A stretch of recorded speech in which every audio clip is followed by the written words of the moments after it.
ഒരു സൃഷ്ടാവ് മാത്രമേ ഉള്ളുവെങ്കിൽ അതിനർത്ഥം ഈ മറ്റെല്ലാ ദൈവങ്ങളും ദേവന്മാരും ഇല്ല എന്നാണോ? ഈ ദൈവങ്ങളോ ദേവന്മാരോ ഇല്ലെന്നല്ല, സൃഷ്ടാവ് ഒന്നേയുള്ളൂ എന്നതിനാൽ അവയെ നിഷേധിക്കേണ്ട ആവശ്യമില്ല.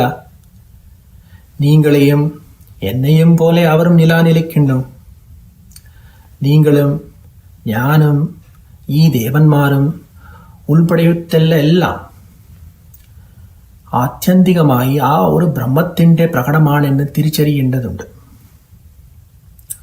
ഇത് ക്വാണ്ടം ശാസ്ത്രത്തിന് സമാനമാണ്.